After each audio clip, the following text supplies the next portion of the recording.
apply here at Smiths Falls Free Methodist Church for a position as the youth leader for Sunday school, as well as for VBS. Is that correct? I was used to volunteering with VBS and at many different churches around the community, so I was like, oh, this is awesome. I would be awesome at that job. And then just before I told Mom to apply, I was getting like the feeling, it's like, no, it's not what you're supposed to do. And I was like, what do you want me to do? Like, I just got out of school. I need to do something. I'm not just going to sit at home all summer. No offense. But so I just felt like I wasn't supposed to do that. So I was like, okay, I'm going to trust you, and I'm not going to do it. And when did the opportunity come to go to Perth, Australia and join the mission trip? Well, the opportunity came much earlier than that. Lucas messaged me on Facebook, and he was like, hey, I got a vision from God. And I was like, well, that's different. He's like, I got a vision from God that you're supposed to come down here. And I was like, well, you're crazy. And then he's like, I have a vision from God that you're supposed to come down here and lead worship. And I was like, well, now you're just nuts. I just was going through my mind, and I was like, I don't have the money for that. Mom's never going to let me leave. And all this other things, I just wasn't trusting. And yeah, so that's when the opportunity first came to go. And then Lucas messaged again in June after I graduated. I was Skyping him for probably the second time. And he's mentioned it again. And I was just sort of sitting there. I was just like, you know what, I feel like I'm supposed to go, and I'm going to pray. So I went downstairs. This was already late. And I prayed for 5 hours, probably straight. And this got even later, and I knew I was on worship the next morning on Sunday, so I knew I was going to be sleeping in service, probably. So I was just praying and praying, just crying out to God. I was like, what am I supposed to do? Is this what you want me to do? My mom, when we were younger, she got a vision from God that he told her that when we were out of high school, that we weren't going to go to college and that he was going to open the doors for us. And I hadn't thought about that in a while, and God, as I was praying, brought that to me. He said, this is the opportunity that I'm going to start to open up the doors for you, and it starts now. And so it's like, okay. And I was like, Mom told me, it's like, if that's true, let him provide. And I was like, okay. So that opportunity first came, and we decided not to announce it to the church, that we didn't want to like beg to the church for money. We wanted God to provide every cent, and that was a little crazy for me.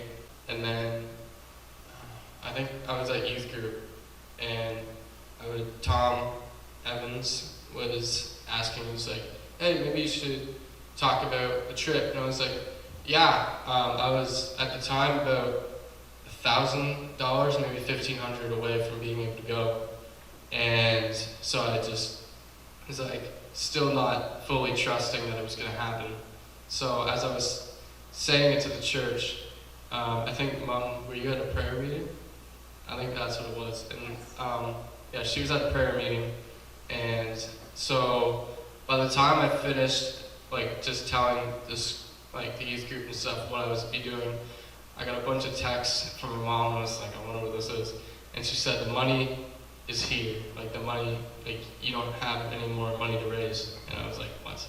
And she's like, it's raised. You're going to be going. Like we're going to buy the ticket. And so then I was just like, I was just finishing, and Tom was talking. I was like, I'm going. And he's like, what? And he's like, the money's raised. And he's like, he was stunned. I was stunned. The youth group didn't understand, but I explained after. Yeah. So when you did get the money from the Lord, and it came in 10 days before he was supposed to leave, so that was pretty neat that it wasn't like really far in advance, that we all had to trust. When you did get over to Perth, you've never led worship here, ever. So was that also something that was a little bit fearful to step out into such a leadership role when you've never done that before? Yeah, so I didn't get much time to prepare for the first time that I led worship with the team. We were in the first community, which was Halls Creek, and I just woke up, and we were sitting around the campfire, because we were in kind of like I wouldn't call it a stable, that's not the right word, it was like a racetrack sort of thing. It was weird. So it was a weird place to lead worship in general, but then we were having breakfast, and they're just like, oh, would you like to lead worship? And I was completely caught off guard. I was just like, sure. And they're just like, okay, you got 15 minutes. And I was like, are you kidding me? And so I just remember God saying, don't worry. And because I was getting a cold, because we were out in the cold in Halls Creek, surprisingly, in Australia. So I was sick, and I was like, okay, I'm just going to trust. I don't even remember the songs that we sang, because I remember the last song, I think it was How He Loves, and we just sang that, and my voice was terrible, so I feel sorry for them, but I just remember us just singing freely, and just singing out to Him, and the people that were camping beside us were sort of like looking over, like, what are they doing? But we were just singing, and it was nice. So when you got to Australia, you ended up going into the outback, so you guys were camping the whole time, like for the 2 months that you were there, is that correct? Okay. So when you got there, what did you guys do? You went from village to village? Yeah, so it was a 4-day drive up to the first community in the Kimberley, and so four and a half actually. And so when we got there, we first went to the place that we were staying, which was Halls Creek. It's like a horse racing track, so that's where we camped on the straw. It was probably the worst place that we camped, I think. It was just freezing. And then we went to Kununurra. Thanks. And we went to there, and we did not camp there actually. Half of our team stayed in a house from some of the Y members, and then the guys stayed in the People's Church very, very far away. And then after that, we split. We went to Moanjo, and the other team went to Luma. We didn't camp there either, luckily. We were very blessed to have some nice floors to sleep on instead of straw. So that was very nice. And then the last 2 weeks we camped in Shark Bay, Coral Bay, and that was it. So what are some of the things you did in the communities then? You visited 4 different communities and you were working with youth, is that correct? Okay, so what are some of the things that you did in the first place that you went? Because it was all different things that you were volunteering to do. So the first thing we did in Halls Creek was we met a woman named Elise who was very involved with the kids there in the community.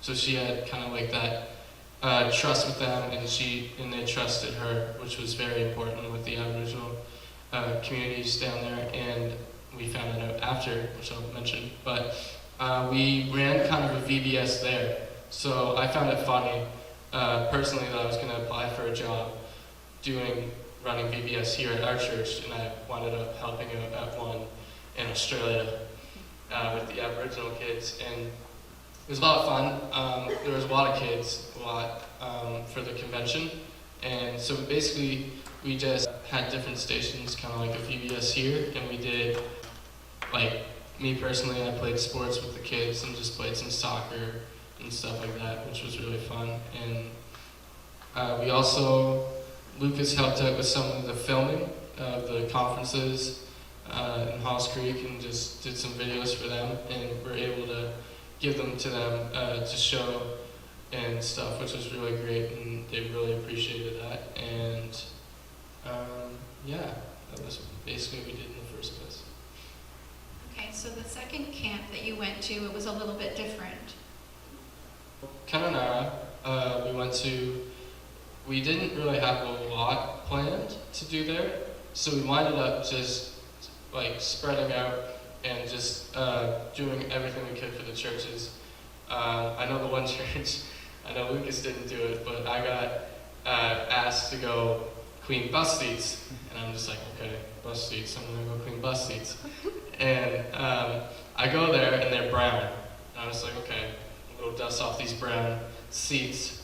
And then I look over to one of the other people on my team, Jipe, who's like scrubbing, and I was like, thinking like crazy, it's already clean. And then it turns gray. And I was like, we're gonna be here a while. And we were just scrubbing these, it's like the same color as the wood here, that brown. And then I can't even describe how light the gray was. And so we had to scrub and scrub. Like, we were probably there for 2-3 hours just scrubbing all these seats.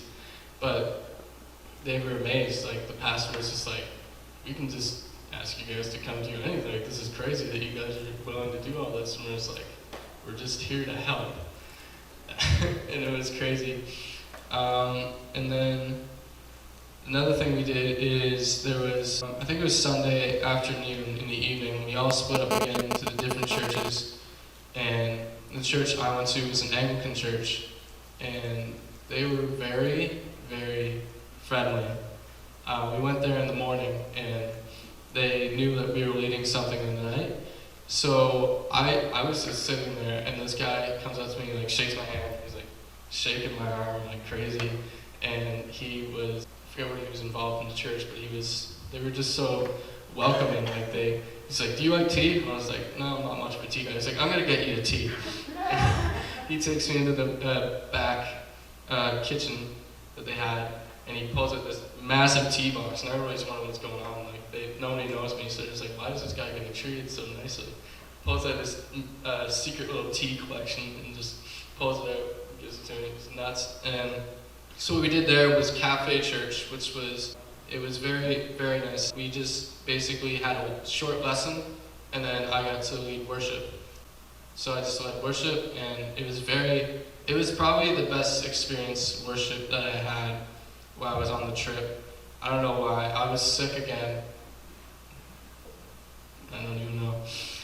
So I was sick again, so I had to trust in God, but I feel like God just sort of healed me for the time of worship. It was just so freeing. I remember just letting go. It was just like, I just want to worship God right now. Like, I forgot I was singing for a group of people at one point, and I just sort of lost it, and it's just like lost concentration. But I just focused on praising Him, and it was wonderful. And I remember after I had like goosebumps, and I was like shaking when I went to sit down, and the other people said they had goosebumps. It was like, I know the feeling, and yeah. So you really feel that God called you over there, and several times being sick, you had to really lean into Him. How did your worship change while you were over there? Like you said, I don't have many times that I've ever led worship, so I didn't have any experience, like none, leading worship. So I found each community that I went to, I felt like I grew stronger in worship and grew stronger in faith, just leading and trusting God and praying for what He wanted to hear. When we went into Moanjum, it was a very rough community. The community itself is just a private Aboriginal community, so we were very lucky to even be able to come there. And we just sort of came in originally. We tried to do what we did before with the convention, and the kids weren't having that. We were trying to teach them about God, and we hadn't built any relationship with them. Like, this was the second day we were there, so we would try and say something, and they would just get up and walk away because that's what their parents had taught them. Like, these kids weren't going to school. They were just, the 3-year-olds, they would gather around these holes and they would just gamble with whatever money that they had. It was called Holy, and they would flick these coins, and whoever got them in the coin, I think that was the point of the game. It was kind of confusing, but they were just gambling. It was like these kids at 3-year-old kids probably don't even know what they're doing, but they're just gambling. And I'm just like, it's really sad. And then when I tried to play sport with the kids, they ended up fighting on the first day. So I tried to break it up, and then they started yelling at me, and I was just trying to keep calm, and then we just ended up having to walk away as they were literally beating each other. And elders were walking by, and they didn't do anything. They just looked over and just kept walking. I was like, are you kidding me? And that was definitely personal to me, because I couldn't watch that. I couldn't handle it, and on the inside, that was definitely one of the days I was struggling. I was just like, God, what do I do? I was like, what do we do? And I had to lead worship a few days later, and I was like, I have no idea what to sing right now. And one song that God gave as the last song was Beautiful Things by Gundor. I don't know if you ever heard that song, but it says, you make beautiful things out of us. You make beautiful things out of the dust. And another song was God of the City. And just praising those songs and praising Him, singing those songs to Him is what I meant. I felt the word from God that said that He was here and that He's going to make the beautiful things out of this dust. And He was the God of that city and that community, and He's just waiting. And it was definitely a powerful moment. I was like, okay, God is here. He's still here. He still loves every single child, every single parent, every single animal that was in that community. And it just was a definitely eye-opening and good way to move forward. There's another in that, I'm sure it was the same village that you said really struck you as well. There was a young boy that he had asked you how old you were, and then he said about his mom. So in Halls Creek, we met a boy named Caleb, and Caleb was 10 years old, and I think, he was 10, and we were just playing sport with him, as they say, and he's come up and you go to high five, because that's what we usually do when something happens in sport. I go to high five, and then he would hold my hand. I was like, oh, that's different. So every time I go for a high five, he'd just hold my hand, and then he'd hug me, and he would just hug me, and he would ask me to lift him up. So I'd lift him up as much as I could from my scrawny arms, and he'd say, toss me. And I was like, toss you? I can't toss you. And he's like, toss me. So a little thing, and he'd just get all excited, and he asked how old I was, and I said, well, almost 18, and he said that his mom was 23, and so I did the math, and she would have been 13 when she had him, and I was just completely blown away. I was just I hear about this on you go on Facebook or something and see some sort of story and you'll hear about it, and I was but it's being there firsthand, it kind of hit me harder than just reading it on a Facebook page and then going back to my normal life. And it just got me to think, it's what would I do if I was a parent at 13? I can't even think enough for myself, yet alone be responsible for a child, especially this child. So it was definitely something that hit me in the heart. And So your experience with the children at the other place as well. I remember you saying it was so dark, and that you guys played Christian music all the time to try and just keep the spirits up and to keep not only to minister to you, but also for the village.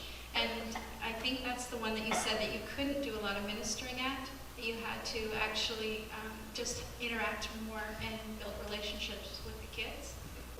Relationship is definitely the big thing to connect with them at all. But when we tried to connect with them in the first place, they sort of just brushed us off and went back to what they were doing.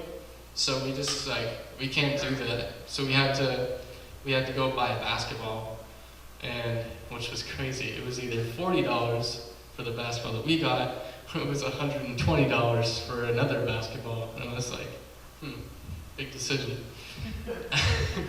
So we got a basketball, and we just every night would play with the kids, and eventually we got to build that relationship with them, and eventually we also got to build a relationship with some of the older guys that would have been around mine or Lucas's age, because they came out finally and they would want to play too, and we're just great, you can go play with them and get some ministry into their lives. And basically on the last night, we decided to try and do a teaching again.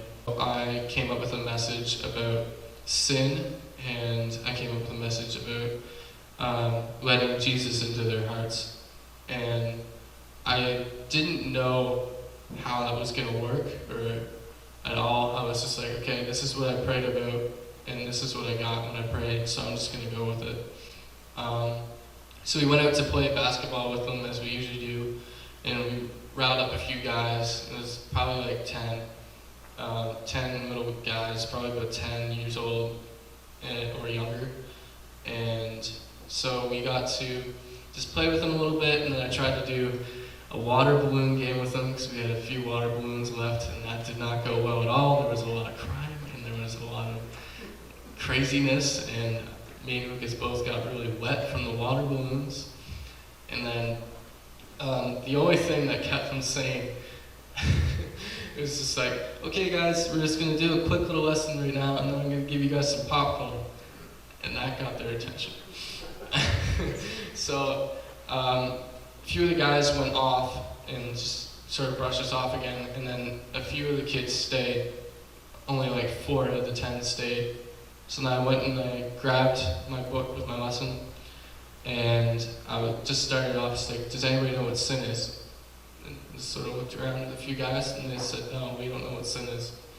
And I was just like, you guys know what God is? They said, yeah, we know what God is. And I was like, okay. I just started doing my lesson, and the first thing I had a little picture of, it was pretty cheesy, it was like a little sad face, and then I sketched few things of what I thought they might connect with sin, like drugs and alcohol and gambling, so I put some money, and I just explained to them a little bit about what sin was, and then the little boy in front of me like raised his hand, he's like, sir, and I was like, yeah, and he's just like, is fighting sin? And I was like, yeah. He's, the other one beside me was like, sir, and like, yeah. And he's just like, what about drinking? And I was like, yeah, that's actually right there. And then so on and so on. They got really more involved in it. And then as they were just listing everything off of what sin could be. The one little boy in front of me is like, oh, sir, he does that all the time. He does that. And I was like, well, that doesn't matter. He's like, what? He's like, we all sin, but Jesus died for our sins so that we could be healed from them. And then he was like, whoa. So as the lesson went on, I just kept teaching with them, and it was so awesome to be able to do that. It was my favorite part of the trip. And Lucas, out of nowhere, he ran to grab my phone, and he started filming me teaching these kids, and honestly, that was the best thing that he could have did, because now I can just look back and just watch the little kids and me teaching them just that blessing. And then at the end, as I finished the lesson the first time, those other kids came back and they listened to it, and so on. And I did the lesson probably like 3 times, and the other one we couldn't even start it. So that was just a blessing for me, that not only did I get to preach to them once, I got to preach to them 3 times. And at the end I said, can I pray for you? And they said, of course. So the one little boy is like, can I pray? I was like, yeah. And then he was like, goes to bow his head, and then he looks up at me and he's like, no, I can't pray. And I was like, okay, if you don't feel comfortable. He's like, no, I don't feel comfortable. And I was like, okay. And so I got to pray for them, and then I said just the thing about letting Jesus into their hearts and what that meant. And then I feel like I did something there, and that was one of the things on the trip that I could honestly say that I felt God take over, and it wasn't me talking to them, it was their Father talking to them, and I was just sort of the bystander. Is there anything else that you can think that you really want to share of the transformation, not only of like the children, but what in you? I feel like on the trip, God definitely said, trust me. On the travel, trust me. When I got there, trust me. And that was definitely the big thing that I got, was just to trust in Him with not only what we were doing, but what I was doing and what the kids were doing.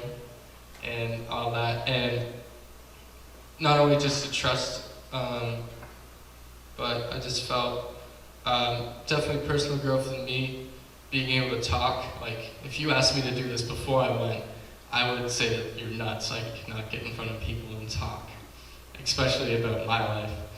And I think my brother can attest with that and agree with me. And yeah, so definitely growth in faith as well. I always said, yeah, I have faith, but I never stood out and made a decision on my own like that. And didn't ever, I would always sit here every Sunday because my mom would say, we go to church. But I never made a decision for myself to go and do something in my own faith rather than my parents. That was definitely a big step for myself, and I think it was a big step for Lucas as well, to get up from the front pew and go do something. Is there anything else that you would like to encourage other people, whether they're young or old? Because a mission trip or God calling them to do something outside of their comfort zone can happen at any age, not just at young, that you would like to encourage them with? Definitely for young people. You guys, if you ever feel called to missions, do it. Don't just sit there and be like, later on, and be like, I wonder what happened if I did that. Do it. But not trying to pressure you into doing missions, because not everybody is called for that. Some people are called to be here, and some people are called to be there, and it's just finding out where you're supposed to be. Yeah. Are there any other questions that anybody would like to ask them? The question is, when you come back from missions, there's always that transition time where you kind of leave part of yourself there and part of here. It's sort of how have you connected with being back again, and has it been difficult? Because sometimes it can be. Yeah, I've only been back for a little bit, but I feel I'm still going through that.